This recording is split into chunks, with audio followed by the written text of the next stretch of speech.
Good evening to Dr. Famila. My name is Mohammad Hafizul Hazmi bin Hussein, and today I'm going to explain my assessment 1. Firstly, all the assumption for the problem is being made.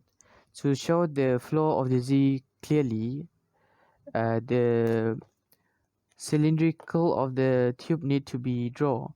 And then after we draw, we can decide all the boundary condition for this problem.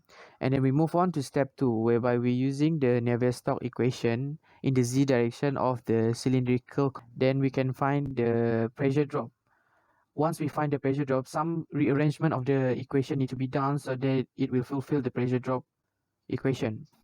Moving on to the next step, after that we rearrange this to d over dr in bracket r dvz over dr equal to negative r over mu delta p over l. So we multiply both sides with dr.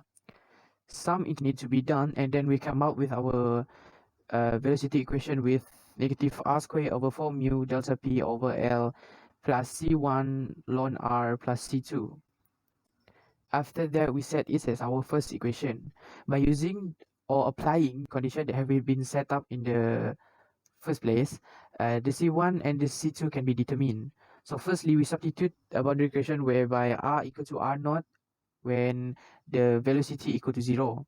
So, and then we come out with a new equation number 2, which is C2 equal to R naught square over 4 mu delta P over L and C1 ln R naught. And then we find for C1, whereby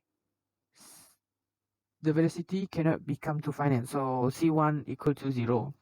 And then we substitute the C1 into the equation number 2, we got the C2, and then both C1 and C2, and then we substitute back to equation number 1, and then we come up with a velocity profile whereby R naught square over 4 mu in bracket delta P over L 1 minus R square over R naught square. So basically R naught square is the outer radius and R square is the inner radius for the fiber. Next will be the flowchart for question 2 and question number 3. After we start, all the variable constant are declared and assumption is being made. After that, the variable and the constant is then being defined so that the flow of the MATLAB programming is clearly shown. And then the value for delta P, velocity profile, area, and mass flow rate is being calculated. Once we know the mass flow rate, we can use a loop whereby if the mass flow rate 1 is greater than mass flow rate 2, and if it's true, it will print message whereby the CO2 removal in solvent 1 is higher than solvent in 2, and vice versa for if it falls, which is it will print message carbon dioxide removal in solvent 2 is higher than solvent number 1. And then once it's decided, it will end. Next, for question number 3 flowchart, it will start and then same as the question number 2, whereby all the variable constant is being declared and defined. Once it being declared and defined, we can calculate the partial pressure, concentration, and the flux. Whereby for the flux, if it's for flux in the solvent 1 is greater than solvent number 2, it will print message solvent number 2 is a better solvent since it has less slip rate compared to solvent number 1, and vice versa. Next is for question 2, as been stated in the flowchart in the slide before.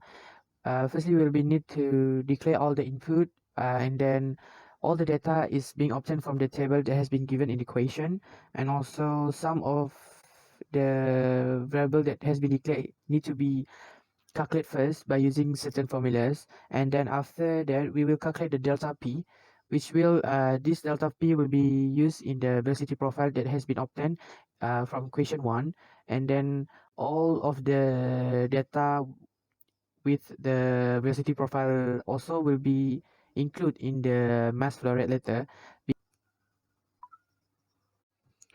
Next is to the step 5 is to make a condition whereby if m.1 is greater than m.2, it will print CO2 removal in solvent number 1 is higher than solvent number 2, and vice versa. So basically the next will be is the command window where we can see the value for the delta P, the value for the velocity profile, m.1, m.2, and a conclusion whereby CO2 removal in solvent number 2 is higher than solvent number 1, and making solvent number 1 is a better CO2 removal. The last part is for question number 3. And for this question, the step to be done is only 4, which is first one also the same, whereby we declare and we define each of the variable that we will need for the calculation later. And then the step 2, we need to firstly, we will find the partial pressure by using the formula PA equal to XL and multiply with the P total that has been provided in the table, which is 35 bar. And then step 3, after we find the PA, we can substitute the PA in to find the concentration, whereby N1 is concentration for solvent 1, N2 and concentration for solvent number 2. And next will be the step 4 is to find the flux, whereby this is our target, whereby we need to compare which one has the lower slip of CH4.